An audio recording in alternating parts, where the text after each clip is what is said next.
This week on Wildcat News, we get a behind-the-scenes look at the Mr. West J pageant. The annual Winterfest band and color guard competition took place. And we discover what coaches actually do with physicals. All these stories and more coming up because Wildcat News starts now.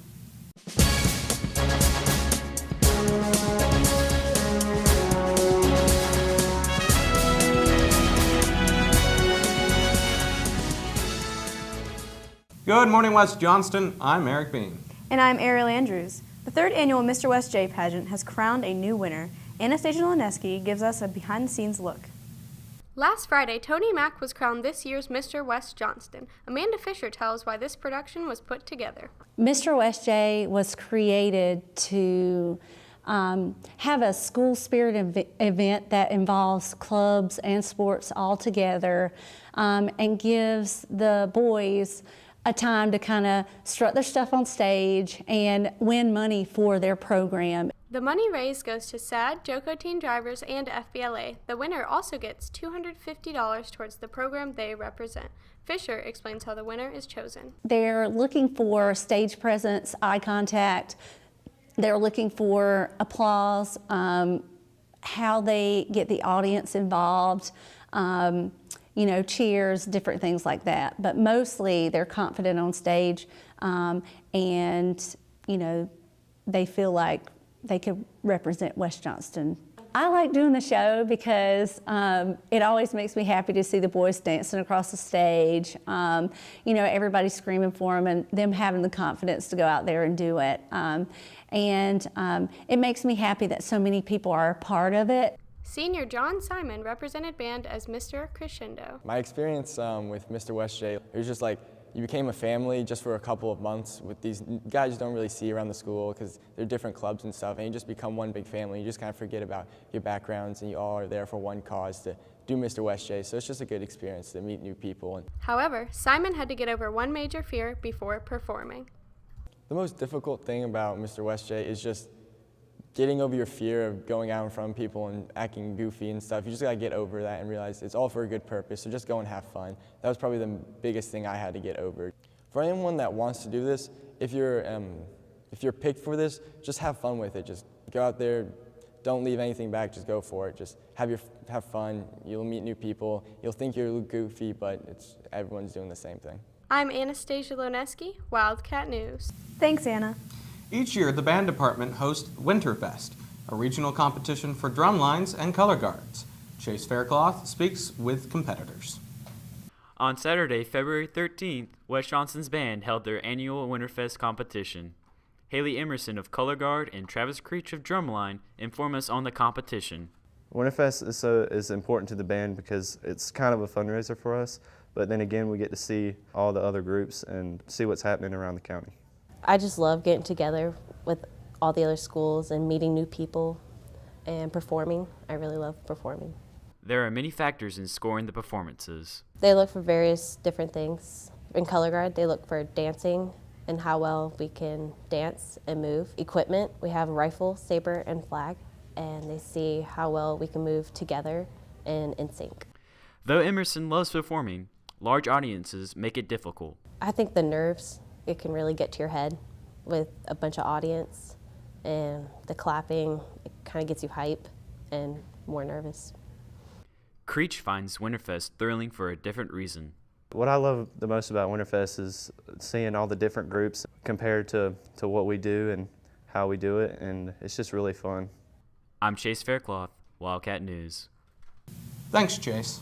Last Thursday, student media held a forum for the 2016 Board of Education candidates. The forum was open to the public and questions were asked to each candidate highlighting reasons for running for the board and their approach on the events they may have to face in the coming years.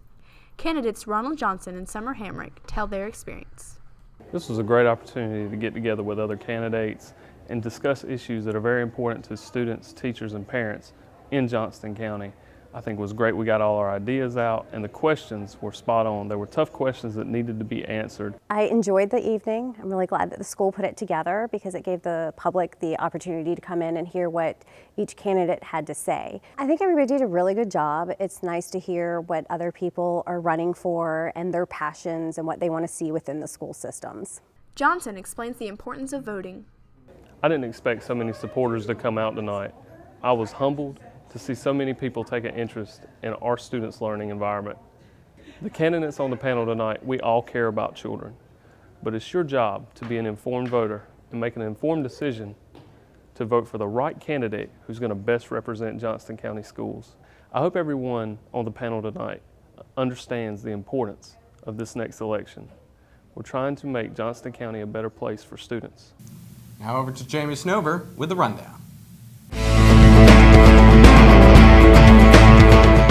I'm Jamie Snover, and welcome to the Rundown. Tuesday, February 9th was senior night for the boys and girls basketball teams. Ryan Holmes and Christian Sanders share their favorite moments of the night. Before announcements, when they called our names out and everybody got the chance to hear the crowd cheer for me and everything, I felt pretty special, just knowing it was going to be my last time playing with my teammates. I've been playing since 9th grade, so it was pretty fun. Walking out, I thought it was going to be way worse. My heart was beating really, I could feel my heart beat, I could hear it, but when I got out there and started playing, it was like just another game, but I'm definitely going to miss it, I can already tell. Sanders and Holmes talk about the bonds they've created over the years on the basketball team. I miss my teammates, definitely, because I feel like everyone says the same thing. You grow like a sisterhood with all your teammates, and you're just like, let's hang out, like let's do this, let's do that. But then leaving, it's like it's not going to be the same. You're not going to be with them. We're not going to be with them 24/7. See them all the time. Hopefully, we'll still keep in touch. It's just a fun group of guys. I didn't really know anybody when I came here, so they were like the first people I knew. So. No, I'm going to miss him. Not only has basketball been a passion of Sanders, but it has also taught her many lessons. Basketball has taught me to be a better person, and everything's not going to always go your way. You have to keep fighting till the buzzer ends. It's not over. 11 seconds in basketball is a long time, so you just can't quit or give up. It could be a game changer, and you can end up winning it. So just keep fighting till the end. With the spring sports season right around the corner, physicals are required to try out for every team. Nik Reasor discovers what coaches actually do with physicals. Physicals are required for every student athlete and are an essential part of joining a team. However, when they're handed in, few actually know what occurs afterward, and even if coaches read them. Jimmy Williams gives us insight on how physicals are handled. The physicals are given to the coach. The coach is responsible for eligibility, regardless of the sport. So once they get a physical, they make sure that it's filled out properly and that the athlete has been cleared.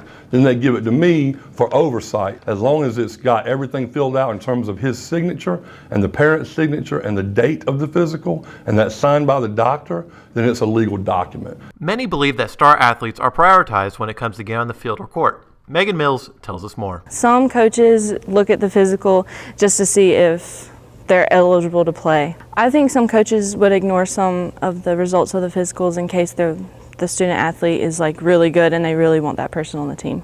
Obviously, we are concerned about our athletes' health. I mean, that's our responsibility. But at the same time, it's a high school athletic association state law requirement that an athlete has a physical. So we can't let an athlete participate without that. Without the physical, nobody's safe. They have to be in quality health and pass all the things that are necessary in the physical just to try out, not just participate. So that is a standard not only here at West Johnston, but across the state. I'm Nik Reasor, Wildcat News. Thanks, Nick. Stay tuned for next week's episode where we count down the highlights of the winter sports season. I'm Jamie Snover, and that's your week's rundown. Thanks, Jamie. DeAndre Blevins recently signed to Winston-Salem State to play college football. However, the recruiting process and eventual signing was years in the making. It was actually my junior year. They started recruiting me.